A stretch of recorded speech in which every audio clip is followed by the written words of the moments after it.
Hello, this is just a quick video guide to some settings and accessibility features found on the iPads. Although these settings and features may have been created with learners or people with additional support needs in mind, many of these features can be used with all young people to help them access all aspects of the curriculum.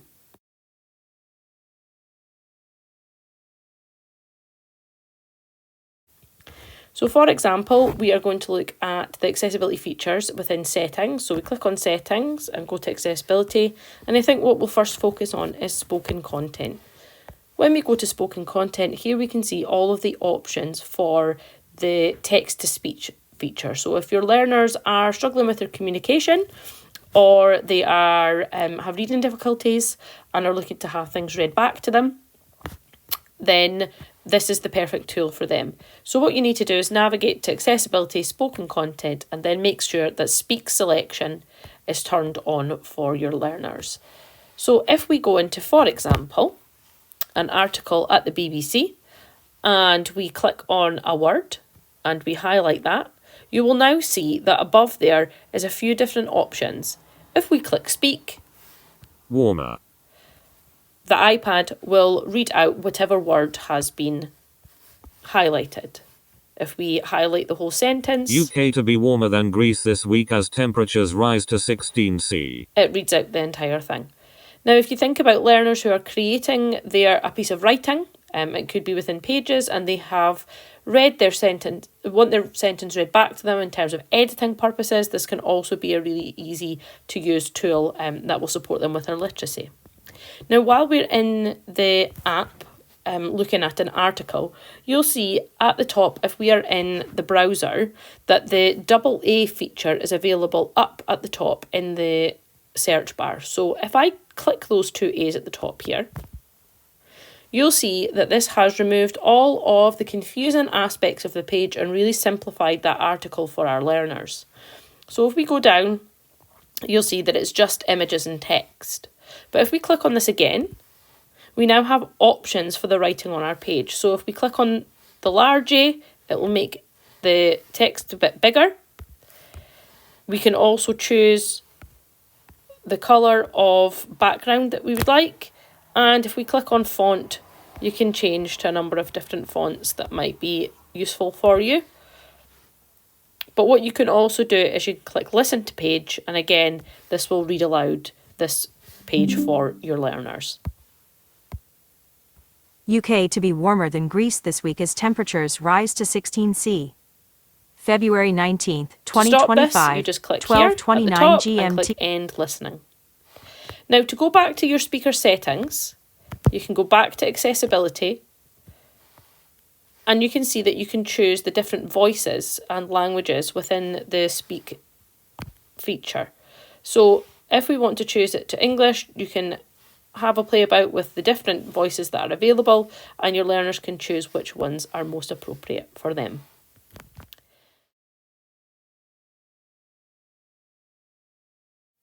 Another tool which is hugely useful when working with learners is guided access, and this will lock learners into an app so that they can't leave without permission. If you go to settings and we go back to accessibility, if we go down to guided access, what you'll need to do is you'll need to click guided access on and make sure that that is available. You then go into passcode settings and set a guided access passcode, which will be a 6-digit passcode that you choose.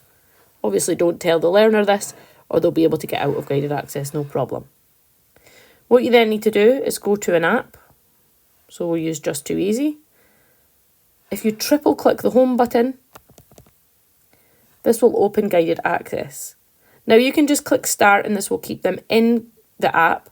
However, what you can also do is circle areas of the screen that you would like to disable. So if there was something at the top of the screen, you could circle this, and what would happen is it would give you a grey area which you can move so that learners can't touch particular features or particular buttons. So I'll hide the parent portal and then I'll click start. I'll then have to set the passcode that I set previously and verify this.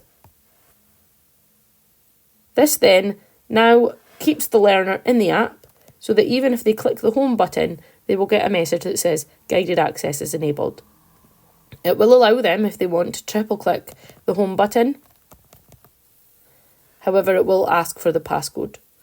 For you to get your learner out of that guided access, you just pop in the same passcode again and click End. And the learner will be able to use the iPad and the rest of the tools available.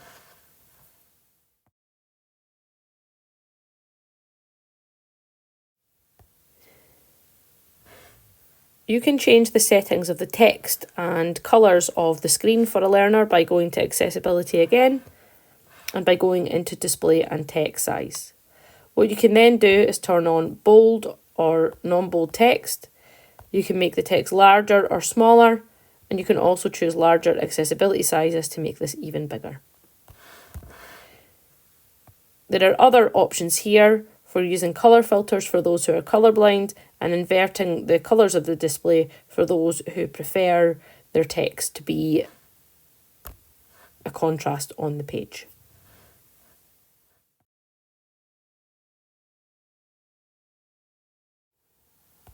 Another very useful tool is to look into settings and go to multitasking and gestures. And what you can then do is turn on split view and slide over, which will allow your learners to work on multiple apps at the same time. For example, if we go back to our article here, and we want to take some notes at the same time, because I've switched this on, there are 3 dots at the top of the screen. If I click on these 3 dots, I have the ability to either have 2 apps open at the same time, one over the other, or I can have an equal split view. So if I click on split view, I can then go and navigate to Apple Pages, start a new document, and then take notes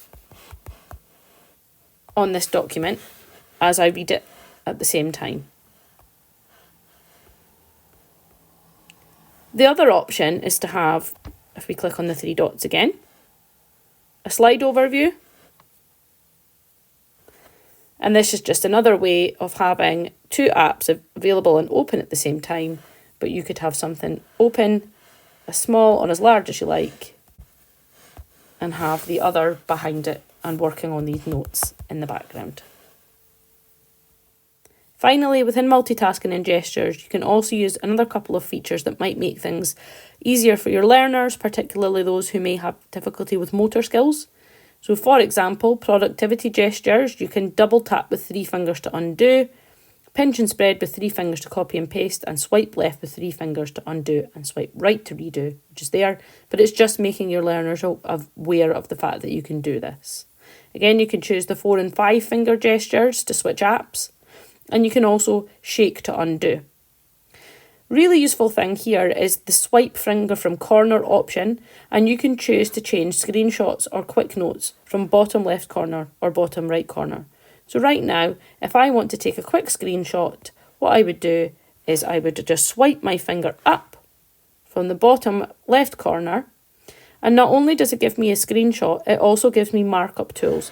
So if I want to create a screenshot and make a note on this from a web page, go back to my web page, swipe up from the left,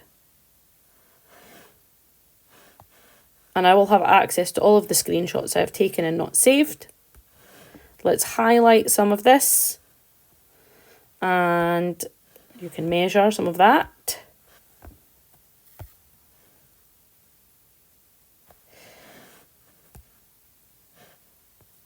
Take some more notes, click done, and I will be able to save this to my photos. If I go up from the right, I can create a quick note.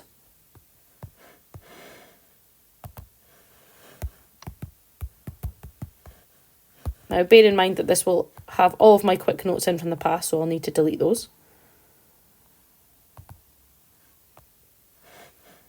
If I click done here, and I want to access this note later on, I can just go into my notes, and you'll see that that is where my notes are saved from my quick notes.